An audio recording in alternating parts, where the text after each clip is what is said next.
శ్రీ స్వామి సమర్థ అక్కల్కోట్ మహారాజ్ గారి ముఖ్య భక్తులను గురించి మనము తెలుసుకుంటున్నాం. ఇప్పుడు స్వామి సమర్థ అక్కల్కోట్ మహారాజ్ గారి మరి యొక్క ముఖ్య భక్తుడు గురించి తెలుసుకుందాం. అతను రంగోళీ మహారాజ్. ఇతను 8వ ఏటనే వారి మేనత్తతో శ్రీ స్వామి సమర్థ అక్కల్కోట్ మహారాజ్ గారిని దర్శించుకోవటం జరిగింది. స్వామివారు ఇతని మేనత్తతో వీడిని నాకు ఇస్తావా అని అడిగారట స్వామి సమర్థ. ఆ పిల్లవాడిని చూసి 8వ ఏటలో ఉన్నటువంటి ఆ రంగోళీ మహారాజుని స్వామి సమర్థ అక్కల్కోట్ మహారాజు గారు చూసి అతని మేనత్తతో వీడిని నాకు ఇస్తావా అని అడగటం జరిగింది.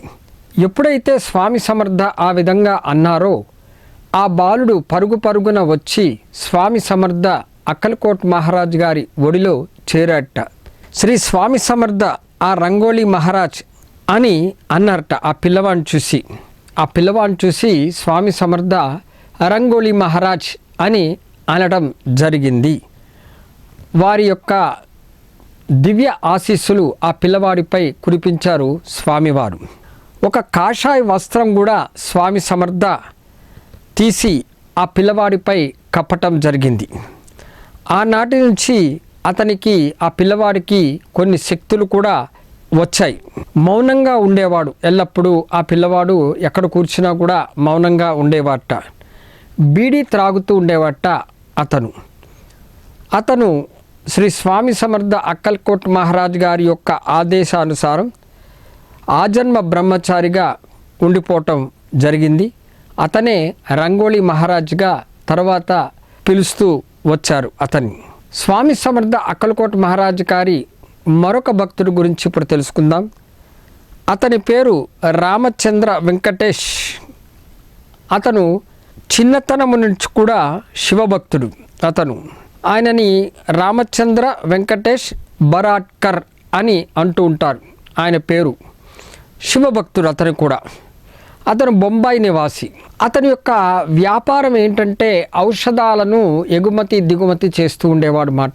ఔషధాల వ్యాపారస్తుడు అతను ఎప్పుడు కూడా నిత్యము శివ పూజ చేస్తూ ఉండేవాడు. క్రమం తప్పకుండా శివాలయంకి వెళ్ళటము, శివుణ్ణి ఆరాధించటము ప్రతిరోజు కూడా అతను ఆ రామచంద్ర వెంకటేష్ బరాట్కర్ అతను చేస్తూ ఉండేవాడు. శివుని యొక్క పూజను చేస్తుంటాడు. అతని స్వప్నంలో ఒకసారి శివుడు కనపంచి నేను అక్కలకోటలో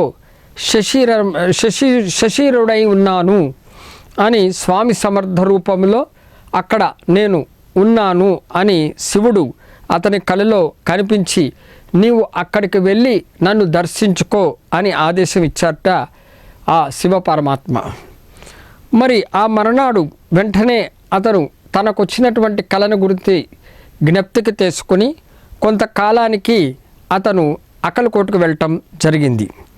అక్కల్కోట్కి వచ్చి శ్రీ స్వామి సమర్థ అక్కల్కోట్ మహారాజు గారిని దర్శించుకున్నారు. తనకు వచ్చినటువంటి ఆ కళ వృత్తాంతమంతా కూడా స్వామి సమర్థకు చెప్పటం జరిగింది. వెంటనే స్వామి సమర్థ అక్కల్కోట్ మహారాజు గారు అతని ముందు పరమశివునిగా మారిపోయారట స్వామి సమర్థ అక్కల్కోట్ మహారాజు గారు. ఎందుకంటే అతను శివభక్తుడు కదండి. మరి శివ దర్శనం కలిగించారు స్వామివారు.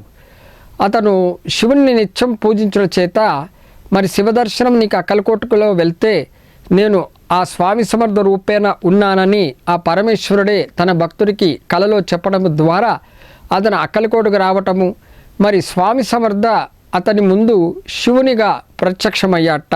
స్వామి సమర్థ అక్కల్కోట్ మహారాజు గారు శివుని దర్శనం ఆ భక్తుడికి ఇవ్వటం జరిగినది. ఆ భక్తుడు వెంటనే ఆశ్చర్యపోయాట. అక్కల్కోట్ మహారాజు గారిని చూసి చాలా ఆశ్చర్యపోయాడు. ఆ విధంగా స్వామి సమర్థుని చూస్తూ ఉండిపోయాట ఆ భక్తుడు. వెనువెంటనే శ్రీ స్వామి సమర్థ విష్ణు రూపుడుగా కూడా దర్శనం ఇవ్వటం జరిగింది. అలాగే బ్రహ్మరూపంగా కూడా దర్శనం ఇవ్వటం జరిగింది. అంటే ఆ భక్తుడికి త్రిమూర్త్యాత్మక రూపములైనటువంటి బ్రహ్మ విష్ణు మహేశ్వరుల యొక్క దర్శనం స్వామి సమర్థ అక్కల్కోట్ మహారాజు గారు దర్శనం ఇచ్చారు. అంటే వారు స్వామి సమర్థగా దత్తాత్రేయుల స్వామి బ్రహ్మ విష్ణు మహేశ్వర రూపంలో స్వామి సమర్థగా అక్కడ ఉన్నారనేటువంటిది విషయము రుజువు చేశారు. ఆ ఒక్క భక్తుడికే కాక మిగిలిన అందరికీ కూడా, దత్త భక్తులందరికీ కూడా మనం గ్రహించవలసిన విషయం, శ్రీ స్వామి సమర్థే కానీ, లేదా మరి మాణిక్య ప్రభువే కానీ, నృసింహ సరస్వతి స్వామివారే కానీ, శ్రీపాద శ్రీవల్లభ వల్లభులుగా కానీ, మరి స్వామి సమర్థ తదుపరి అవతారమైనటువంటి షిరిడి సాయిబాబా గారు కానీ, వీరందరూ కూడా దత్తాత్రేయులు, అంటే బ్రహ్మ విష్ణు మహేశ్వరుల యొక్క రూపముతో ఉన్నటువంటి దత్తాత్రేయులు. వారే గురు పరంపరంగా వారు అవతరించారనే విషయం మనం ఎప్పుడు కూడా జ్ఞప్తికి పెట్టుకోవాలి. కాబట్టే స్వామి సమర్థ బ్రహ్మ విష్ణు మహేశ్వరులుగా ఆ వచ్చినటువంటి శివభక్తుడికి ఆ రామచంద్ర వెంకటేష్ బారోడ్కర్ అనే అతనికి దర్శనం ఇవ్వటం జరిగింది. అంటే నేను త్రిమూర్తిని అని చూపించారు స్వామివారు. త్రిమూర్తి దర్శనం పొందిన రామచంద్ర వెంకటేష్ వెంటనే మరి శ్రీ స్వామివారి పాదాలపై పడ్డట. ఎందుకంటే ఆశ్చర్యపోయాడు. ఒక్కసారిగా బ్రహ్మ విష్ణు మహేశ్వరుల యొక్క దర్శనం స్వామివారు చూపించడం చేత శివుడు ఇచ్చినటువంటి స్వప్న వృత్తాంతం అతను అక్కడికి వెళ్ళిన తర్వాత ఎంతో ఆనందపడి శివదర్శనమే కాకుండా బ్రహ్మ విష్ణుల యొక్క దర్శనం కూడా అయింది. కాబట్టి త్రిమూర్తుల యొక్క దర్శనం అయింది. కాబట్టి స్వామి సమర్థ అకలకోట మహారాజు గారి పాదములపై పడి వేడుకున్నాడు, సాష్టాంగ నమస్కారం చేసేట, ఆనందంతో ఉప్పొంగిపోయట. అప్పుడు స్వామి సమర్థ వెంటనే ఆ భక్తుడితో అన్నట్ట, నేను నీతోనే ఉంటాను అని ఆశీస్సులు ఇచ్చారట స్వామి సమర్థ అక్కలకోట మహారాజు ఆ శివభక్తునికి. అతను తిరిగి తన నివాసమైనటువంటి బొంబాయికి వెళ్ళిపోవడం జరిగింది. అప్పటి నుంచి అతనికి కొన్ని దివ్య సిద్ధులు కూడా వచ్చాయట అండి. ఆ శివభక్తునికి స్వామివారి యొక్క అనుగ్రహం చేత దివ్య సిద్ధులను ఆయన సంపాదించాడు.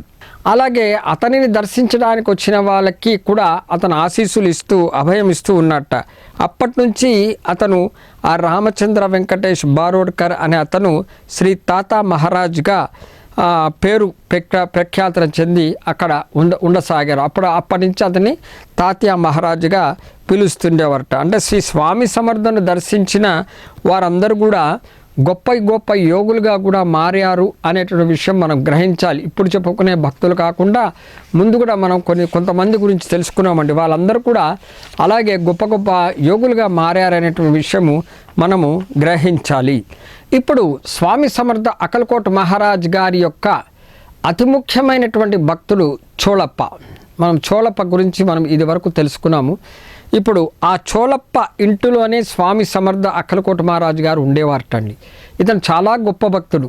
ఎందుకంటే సాక్షాత్తు శ్రీ దత్తాత్రేయుల స్వామి వారి అవతారమైనటువంటి స్వామి సమర్థ వీరి ఇంట్లో ఉన్నారటండి. వీరింట్లో ఒక మనిషిగా ఆయన ఉండటం జరిగింది. దత్తాత్రేయుల స్వామి వారు అంటే ఎంతో పుణ్యాత్మ అని చెప్పుకోవాలి. ఆ దత్తాత్రేయుల స్వామి వారే వారింట్లో ఉండారంటే మహాభాగ్యం కదండి. అలాంటి స్వామి సమర్థ వారింట్లో ఉండేవారట. స్వామి సమర్థ మొట్టమొదట అక్కలకోటకి చేరినప్పుడు రామచంద్ర అనే అతను శ్రీ స్వామి సమర్థను చూడంగానే ఎవరైనా బంధువులు అక్కలకోటలో ఉన్నారా అని ప్రశ్నించట. స్వామి సమర్థను చూసి ఆ రామచంద్ర అనే అతను అప్పుడు శ్రీ స్వామి సమర్థ పక్కనే ఉన్నటువంటి చోళప్పను చూసి, ఏమిరా చోళ, నన్ను గుర్తించావా అని ప్రశ్నించడం జరిగింది స్వామి సమర్థ అక్కలకోట మహారాజు గారు. అలా అంటమే కాకుండా పూర్వజన్మలో నీవు రామచంద్ర శరాబువు, పైగా నా భక్తుడవి అని కూడా స్వామి సమర్థ అతనికి జన్మని జ్ఞప్తికి కూడా తీసుకురావడం జరిగింది.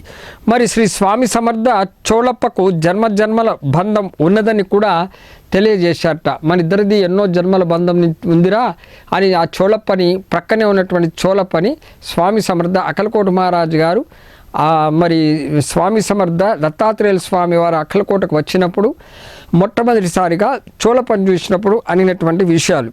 ఆనాటి నుంచి మరి శ్రీ స్వామి సమర్థ చోళప్ప ఇంట్లోనే ఉండేవాట. ఎందుకంటే చోళప్ప అతని యొక్క పూర్వజన్మ వృత్తాంతము, మరి జన్మ బంధలము నుండి మన ఇద్దరం కూడా మనకి తెలుసు కదా అని ఎప్పుడైతే అన్నారో చోళప్ప అమితానందం పొంది స్వామి సమర్థకి ఆశ్రయం ఇచ్చట తన ఇంట్లో. మరి చోళప్ప ఇంట్లో శ్రీ స్వామి సమర్థ ఎలా ఉండేవారనేటువంటిది ఇప్పుడు విషయం గ్రహిద్దాం. ఆయన స్వామి సమర్థ చోళప్ప ఇంట్లో ఎంతో ఒక చిన్న పిల్లవాడిలాగా అల్లరి చేసేవాటండి స్వామి సమర్థ అక్కలకోట మహారాజు గారు. అది ఎలా అంటే చోళప్ప భార్య పేరు యశోబాబాయి, చోళప్ప భార్య పేరు. మరి అతనికి పెద్ద కుమారుడు కృష్ణ అనే అతను ఉన్నారు చోళప్ప దంపతులకి. అలాగే రెండవ కుమారుడు అయినటువంటి అప్ప అనే మరొక పిల్లవాడు ఉన్నట్ట చోళప్ప దంపతులకి. కృష్ణ, అప్ప అనే ఇద్దరు పిల్లలు కూడా ఉన్నారు చోళప్పకి, వారి భార్య అయినటువంటి యశోదాబాయికి. మరి చోళప్పకు మటుకు శ్రీ స్వామివారిలో ఒక ప్రత్యేకత కనిపించేదండి.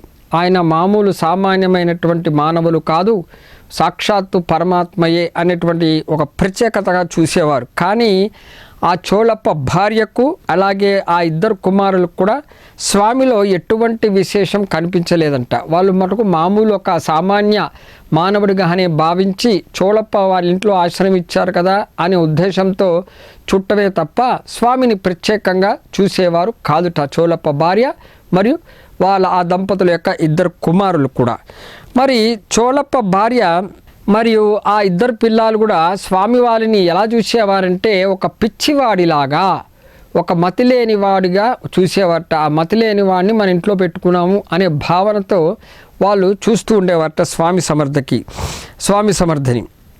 అలాగే చోళప్పకి తప్ప మరి చోళప్ప యొక్క భార్యకి మరియు అతని పిల్లలకు కూడా చోళప్ప వారి ఇంట్లో ఉండటం అనేది ఇష్టం లేదు. వాళ్ళు ఏదో బలవంతంగా స్వామి సమర్థ మరి చోళప్ప ఇంట్లో ఆశ్రమం ఇచ్చారు కాబట్టి వాళ్ళు ఏదో బలవంతంగా చూడటమే తప్ప వాళ్ళకి పెద్దగా ఇష్టం లేదు స్వామి సమర్థ వారి ఇంట్లో ఉండటం అనేది. మరి శ్రీ స్వామి సమర్థ చోళప్పకు అనేక సార్లు పరీక్ష పెట్టేటండి స్వామి సమర్థ అక్కలకోట మహారాజు గారు. ఎందుకంటే దత్తాత్రేయుల స్వామి వారి యొక్క అవతారం కదండి స్వామి సమర్థ. మరి అలాంటి దత్తాత్రేయుల స్వామి వారు భక్తుల్ని అనేక పరీక్షలు పెడతారు కదా, అదే విషయం ఇక్కడ చోళప్ప విషయంలో కూడా జరిగింది. చోళప్పకి అనేక రకమైనటువంటి పరీక్షలు పెట్టడం జరిగింది. శ్రీ స్వామివారు చోళప్ప ఇంట్లో ఒక సభ్యునిగా ఉండేవారు. వాళ్ళ కుటుంబీకుల్లో ఒక సభ్యుడిగా వాళ్ళందరితో కలిసి మెలిసి ఉండేవారట దత్తాత్రేయుల స్వామివారు.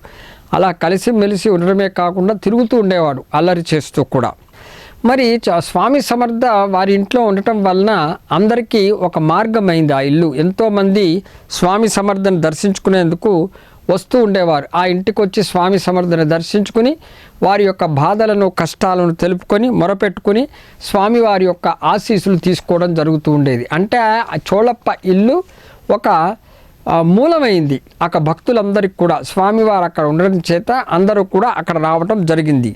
మరి యశోబాబాయి మందుకు నమ్మేది కాదు. ఆ భక్తులందరూ రావటము స్వామి సమర్థను అడగటం చూసి యశోబాబాయి మటుకు నమ్మేది కాదు. ఎందుకంటే స్వామి సమర్థ ఎంతో అల్లరి చేస్తూ ఉండేవాడు. ఇతను ఒక గొప్ప యోగి ఏమిటి, ఇతను భక్తుల యొక్క కోరికలు తీర్చడం ఏంటి, భక్తుల యొక్క బాధలను ఎలా తీర్చగలడు, ఒక సామాన్యుడు మానవుడు కదా అనేటువంటి భావనలో ఉండటం చేత యశోబాబాయికి మటుకు స్వామి సమర్థం మీద అంతగా నమ్మకం ఉండేది కాదు. ఆయన చెప్పే మాటలు నమ్మేది కూడా కాదు. అయితే శ్రీ స్వామి సమర్థ చాలా చిత్రంగా తమాషాగా చేసేవారు చోళప్ప ఇంట్లో. ఎలా అంటే స్వామి సమర్థ ఆ ఇంట్లో ఉన్నటువంటి బియ్యాన్ని చెప్పకుండా తీసుకొని స్వామి సమర్థ ఏం చేసేవారంటే ఆవుకు పెట్టేవారటండి. అక్కడ ఆవు ఉంటే ఆ ఆవుకి ఆ ఇంట్లో ఉన్నటువంటి బియ్యాన్ని చోళప్ప భార్యకి తెలియకుండా ఆ బియ్యాన్ని తీసుకొని ఆవికి పెడుతూ ఉండేవాట. అలాగే చోళప్ప ఇంట్లో ఉన్నటువంటి వస్తువులను కూడా చోళప్ప వారెవరికి కూడా తెలియకుండా ఆ వస్తువులను తీసుకొని పేదవాళ్ళకి ఇస్తూ ఉండేవాట చోళప్ప చెప్పకుండా. అలాగే ఒక్కొక్కసారి ఇంట్లోనే స్వామి సమర్థ అక్కలకోట మహారాజు గారు అంటే దత్తాత్రేయుల స్వామి వారు మూత్ర విసర్జన కూడా చేసేవాట. ఆ యశోబాబాయికి కోపం వచ్చేటట్టుగా అక్కడక్కడ మూత్ర విసర్జన కూడా చేయడం జరిగింది. అలాగే స్వామి చేసే పనులకు చోళప్ప భార్య అయినటువంటి యశోబాబాయి తట్టుకోలేక స్వామివారినే కసురుకుంటూ వచ్చింట. ఎందుకంటే స్వామి యొక్క శక్తి ఆ యశోబాబాయికి తెలియదు, నమ్మకపోవట చేత ఒక సామాన్యుడు కదా అని మరి వారు చేసేటువంటి అల్లరి చూసి సహించలేక ఒక్కొక్కసారి కసురుకుంటూ ఉండేట, అవస్థపడుతూ ఉండేట ఆమె. కానీ స్వామివారికి అన్నం పెట్టేటప్పుడు మటుకు చాలా ప్రేమగా పెట్టేదిటండి. ఇదొక గొప్ప విషయం. యశోబాబాయిలు ఉన్న గుణము చాలా గొప్పదని చెప్పడానికి ఇదొక గొప్ప విషయం. అంటే దత్తాత్రేయుల స్వామి వారికి ఎప్పుడైతే ఆహారం పెడుతుందో, అన్నం పెడుతుందో, అలాంటి అన్నం పెట్టే సమయంలో మటుకు చాలా ప్రేమతో పెట్టేదిట ఆ చోళప్ప భార్య. మరి పండగ రోజులు వస్తుండే, పర్వదినాలు వచ్చేటప్పుడు మరి యశోబాబాయి పూర్ణములు చేయాలనుకుంటుంది. మరి వాళ్ళిద్దరు పిల్లలు ఉన్నారు కదండి, పండగ కదా, మరి ఇంట్లో సభ్యులకి పూర్ణాలు చేద్దాము, ఒక ప్రత్యేకమైన వంట చేద్దాం అనుకునేది సహజమే పండగ పర్వదినాల్లో. అలాగే చోళప్ప భార్య పూర్ణాలు చేద్దాం అనుకుని శనగలు తెప్పించుకుని పూర్ణాలు చేద్దాం అనుకునే సమయంలో మరి చోళప్ప భార్య అటు వెళ్ళంగానే స్వామి సమర్థ ఆ శనగలు కూడా తీసుకొని ఆవుకు దానం చేసేవారట స్వామి సమర్థ అక్కలకోట మహారాజు గారు. ఇది చోళప్ప భార్యకు కూడా ఈ విషయం తెలీదు. అలాగే స్వామి సమర్థ చేసేటువంటి అల్లరి పనులకు తన భర్తకి రాగానే చోళప్ప భార్య చెప్తే పాపం అతను ఆ చోళప్ప వారిపై ఉన్నటువంటి అనన్య భక్తి గౌరవం చేత పట్టించుకునేవాడు కాదుట. ఆ చోళప్ప తన భార్య ఎంత చెప్పినప్పటికీ కూడా, అంటే స్వామివారికే మొదట ప్రధానమైనటువంటి ప్రాధాన్యత ఇచ్చేటటువంటి వాడు ఆ చోళప్ప. ఇంటికి సభ్యులలో అయినటువంటి భార్యకు కానీ పిల్లలకు కానీ వారి మాటను కూడా లెక్క చేయకుండా వారికి స్వామివారే ముఖ్యమని స్వామివారికే ప్రాధాన్యత ఇచ్చేవారు చోళప్ప. నమ్మేవాడు కాదు తన భార్య చెప్పినటువంటి. నిజానికి స్వామి సమర్థ అంత అల్లరి చేసినప్పటికీ ఇలా బియ్యం దొంగలించటము, తర్వాత శనగలు తీసుకోవటము, ఆవుకు పెట్టడము, ఇట్లా వస్తువులు ఇచ్చేస్తూ ఉంటాం, ఇవన్నీ చేసినప్పటికీ కూడా మూత్ర విసర్జన ఇంట్లోనే చేస్తున్నాం, ఇవన్నీ చేసినప్పుడు కూడా భార్య తన భర్తకి చెప్పినప్పటికీ కూడా చోళప్ప పట్టించుకునేవాడు కాదుట. స్వామివారికే ప్రాధాన్యత ఇచ్చి స్వామివారి మాటకి విలువ ఇస్తూ ఉండేవారట చోళప్ప. అయితే యశోబాబాయి శ్రీ స్వామిని నిలదీసి అడిగిందిట ఒకసారి, నువ్వు మరి ఏమిటి ఇక్కడ ఉన్నటువంటి బియ్యం ఏది, ఇక్కడ ఉన్నటువంటి శనగలు ఏవి అని ఒకసారి అడిగిందిట ఇలా చేస్తున్నప్పుడు. అయితే స్వామి సమర్థ అమ్మాయికి కూడా ఒక పసిపిల్లవాళ్ళగా ఏమనేవాడంటే, నాకేం తెలుసు అవన్నీ నీ ఆవే తిన్నవి అందిట. నీ ఆవే తింది నాకేం తెలుసు, ఇవన్నీ నాకేం తెలుసు, ఆవే తిన్నది, వెళ్ళి ఆవునే అడుగు అని స్వామి సమర్థ చాలా అమాయకంగా జవాబు చెప్తూ వచ్చేవాట చోళప్ప భార్యకి. మరి ఒక్కొక్కసారి యశోబాబాయి పిల్లలకు వేసినటువంటి ఆ పడకల మీద స్వామి సమర్థ పడుకొని గాఢ నిద్రలో పడుకునేవాట. పిల్లలు రాకముందే వెళ్ళి ఆ పరుపులను ఆక్రమించి వారే పడుకునేవారట శ్రీ స్వామి సమర్థ అక్కలకోట మహారాజు గారు. మళ్ళీ ప్రొద్దున్నే లేచి యథావిధిగా అక్కడ ఉన్నటువంటి పొయ్యి దగ్గరికి వెళ్ళి ఆ పొయ్యిలో మూత్ర విసర్జనం చేస్తూ ఉండేవాట స్వామి సమర్థ. మరి మండే పొయ్యిలో అక్కడ మండుతుంటే పొయ్యి ఒక పక్కన స్వామి సమర్థ వెళ్ళి నీళ్లు కూడా పోసేవారట. నీళ్ళతో ఆ మంటలను ఆర్పేసేవారట స్వామి సమర్థ అక్కలకోట మహారాజు. అంటే ఆయన ఎలాంటి చేష్టలు చేస్తున్నారనేటువంటి విషయం గ్రహించాలి. అంటే భక్తులని ఆ విధంగా పరీక్ష పెడుతుంటారు, వారు ఎంతవరకు ఓర్చుకొని ఉంటారా అనేది కూడా ఒక విధమైనటువంటి పరీక్ష ఏది. మరి శ్రీ స్వామి సమర్థ మడి అంటే ఒప్పుకునేవాడు కాదండి. మడిగా ఏదైనా చేస్తే ఒప్పుకునేవారు కాదు. మరి చోళప్ప యొక్క భార్యకి మడి అంటే చాలా ఆయన మడి మీద ఎక్కువగా ప్రాధాన్యత ఇస్తుండేది ఆ తల్లి చోళప్ప భార్య. మరి ఆమె ఆరవేసినటువంటి ఆ మడి బట్టలను చూసి స్వామి సమర్థ ముట్టుకునేవాడు కావాలని వెళ్ళి. అక్కడ చోళప్ప భార్య యశోబాబాయి చూసేటట్టుగా వెళ్ళి ఆ మడి బట్టలను ముట్టుకునేవాడు. మడి నీళ్ళని తాకవద్దని చెప్పినా కూడా శ్రీ స్వామి సమర్థ ఆ మడి నీళ్ళని తాకేవారు కావాలని. ఈ విధంగా అతను అల్లరి స్వామివారు ఆ విధంగా వారి ఇంట్లో చేస్తూ ఉండేవారట. మరి ఒకరోజు పండుగ రోజున యశోబాబాయి బొబ్బట్లు చేస్తే శ్రీ స్వామి సమర్థ ఆ బొబ్బట్లని తీసుకుపోయి బయట ఒక సన్యాసి కనిపిస్తే ఆ సన్యాసికి దానం చేసేటండి స్వామి సమర్థ అక్కలకోట మహారాజు. ఒక్క బొబ్బట్టు కూడా ఉంచకుండా స్వామి సమర్థ ఆ బొబ్బట్లన్నీ కూడా ఒక సన్యాసికి దానం చేసేవాట. మరి చోళప్ప ఇంట్లో లేనప్పుడు స్వామి సమర్థ అక్కలకోట మహారాజు గారు ఇంట్లోనే నిలబడి ఇల్లు నాది అనేవారట. ఇంట్లో నిలబడి చోళప్ప లేని సమయంలో ఈ ఇల్లు నాది, ఇందులో ఎవరికి కూడా అధికారం లేదు అని స్వామి సమర్థ గర్జించి నిలబడేవాట రెండు చేతులు కట్టుకొని ఆ ఇంట్లోని.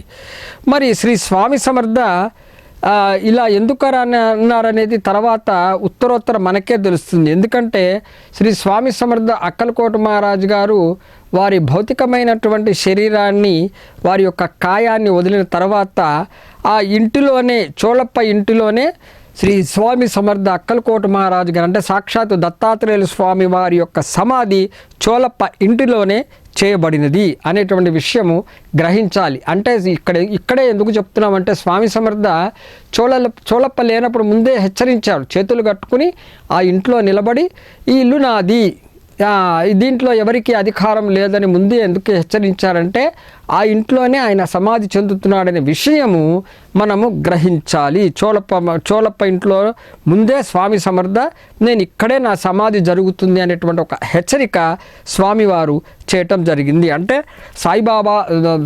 సాయిబాబా గారు కూడా వారి యొక్క జీవిత చరిత్రలో ఇలాగే కనబడుతుంది. వారు కూడా దత్తాత్రేయ స్వామి వారి యొక్క అవతారం అని చెప్పుకున్నాం కదండి.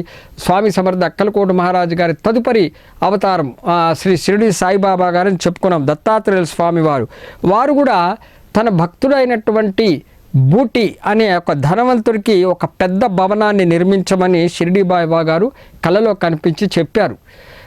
ఒక వాడాతో సహా దేవాలయంతో సహా ఒక వాడాన్ని నిర్మించమని, మనందరం కూడా అక్కడే ఉందామనేటువంటి విషయం బాబా గారు ఆ బూటీకి చెప్పడం జరిగింది కలలో. మరి అతను ధనవంతుడు కాబట్టి వెంటనే అతను వాడాని ఒక దేవాలయాన్ని నిర్మించాడు.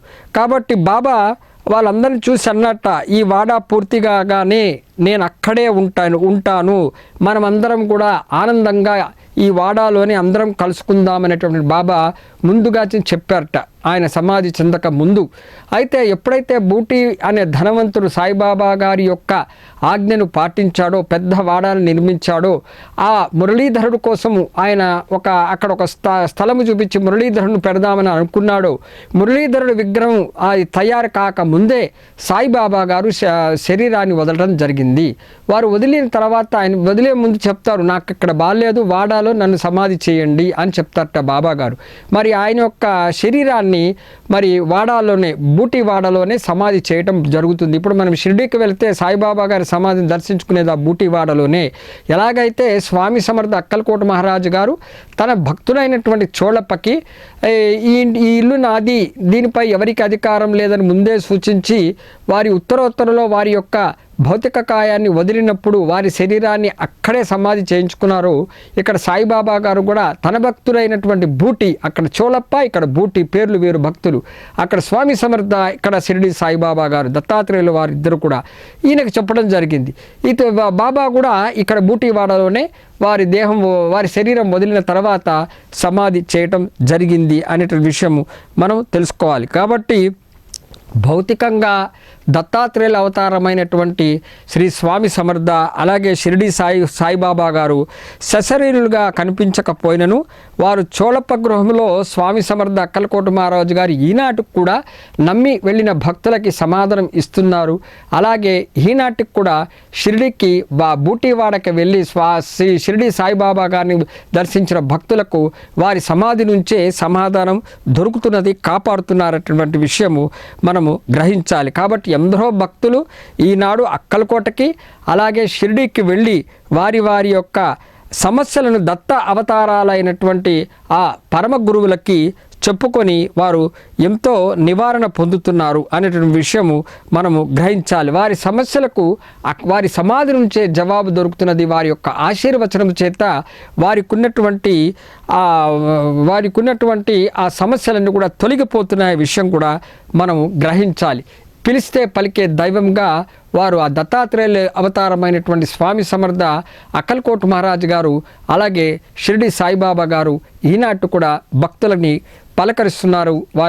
వారి యొక్క సమస్యలను నివారణ చేస్తున్నారనే విషయము మనము గ్రహించుకోవాలి. ఇప్పుడు మరొక అద్భుతమైనటువంటి విషయం తెలుసుకుందామండి. చోళప్ప భార్య అయినటువంటి యశోబాబాయి అనే ఆమెకి ప్రాణగండం నుంచి తప్పించారటండి స్వామి సమర్థ అక్కలకోట మహారాజు గారు. అప్పుడు చోళప్ప భార్య అయినటువంటి యశోబాబాయికి శ్రీ స్వామి సమర్థ అక్కలకోట మహారాజు పైన పూర్తి విశ్వాసం కలిగింది. ఏదైనా జరిగితేనే కదండి, ఏదైనా ఒక చమత్కారము లేకపోతే వారికి ఏదైనా ఆపద వస్తే ఆపద నుంచి బయట పడేస్తేనే కదా మనం భగవంతుడిని నమ్మేది. ఇక్కడ చోళప్ప భార్య యశోబాబాయి విషయంలో కూడా అదే జరిగింది. ఎందుకంటే చోళప్ప మహాభక్తుడు, స్వామి సమర్థ మీద పూర్తి విశ్వాసంతో ఉన్నటువంటి మహాభక్తుడు. మరి చోళప్ప భార్య అయినా వారి పిల్లలైనా మరి స్వామి సమర్థ అంటే వారికి అంతగా నమ్మకం లేదు. కేవలము చోళప్ప మీద గౌరవం ఉండటం చేత స్వామి సమర్థని వారి ఇంట్లో ఉన్నప్పటికీ కూడా వారు పెద్దగా విలువ వారి మీద చూపలేదు ఆ చోళప్ప భార్య కానీ వారి పిల్లలు. ఒకసారి ఏమైందంటే చోళప్ప భార్య యశోబాబాయికి ప్రసవ సమయం వచ్చిందండి. వచ్చినప్పుడు శ్రీ స్వామివారు వారి ఇంట్లో స్వామి సమర్థ దత్తాత్రేయుల స్వామివారు స్వామి సమర్థ రూపంలో ఉన్నటువంటి ఆ దత్తాత్రేయుల స్వామివారు మరి వారి ఇంట్లో విపరీతమైనటువంటి అల్లరి చేశారటండి. అది ఇప్పుడు మనము తెలుసుకుందాం.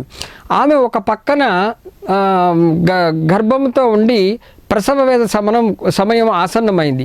ఆమె ఒక పక్కన నొప్పులతో బాధపడుతుంటే ఈ స్వామి సమర్థ అక్కలకోట మహారాజు గారు ఏం చేశారంటే అక్కడ ఆ తల్లి ప్రసవ సమయంలో గది తలుపులు వేద్దామని వాళ్ళు అక్కడ ఉన్న వాళ్ళు అనుకుంటే గది తలుపులు వేయనీయకుండా శ్రీ స్వామి సమర్థ అక్కలకోట మహారాజు ఆ గదికి అడ్డంగా నిలబడ్డారట. నిలబడి ఇంటిలోని సామాన్లని తీసి బయటకు విసిరేయటం జరిగింది. అక్కడ ఉన్నటువంటి ఆ చోళప్ప ఇంట్లో ఉన్నటువంటి సామాన్లన్నీ కూడా ఒక్కొక్కటి తీసుకుని బయట పడేస్తూ వచ్చారట దత్తాత్రేయ స్వామి వారు. అలాగే ఆ తలుపులు వేయనీయకుండా మరి తలుపుకి అడ్డంగా నిలబడ్డారట స్వామివారు. ఈ విధంగా ఇంటిలోని సామాన్లన్నీ తీసి బయట పడేస్తుంటే మరి చోళప్ప భార్య యశోబాబాయికి మటుకు ప్రసవ వేదనతో కేకలు పెడుతుంది. ఇల్లంతా కూడా కేకలు పెడుతుంది. మరి ఈయన ఒక పక్కన సామాన్లన్నీ బయట పడేయటం ద్వారా పెద్ద పెద్ద ధ్వనులు ఆ సామాన్లు కింద పడినప్పుడు మరి పెద్ద పెద్ద చప్పుడు వస్తుంది కదండి. ఆ చప్పుడుతో ఇల్లంతా కూడా దద్దరిల్లిపోయింది. మరి ఆమెమో ఈ బాధపడుతుంది ఈ కేకలతో ఈ చప్పులతో కూడా వినలేకపోయింది. స్వామి సమర్థ అంతగా అల్లరి చేస్తున్నట్ట సామాన్లని బయట విసిరేస్తూ ఆ మూతతో ఇల్లంతా కూడా మారుమోగేటట్టుకు చిందర విందరగా చేస్తూ వచ్చారట దత్తాత్రేయులు స్వామివారు.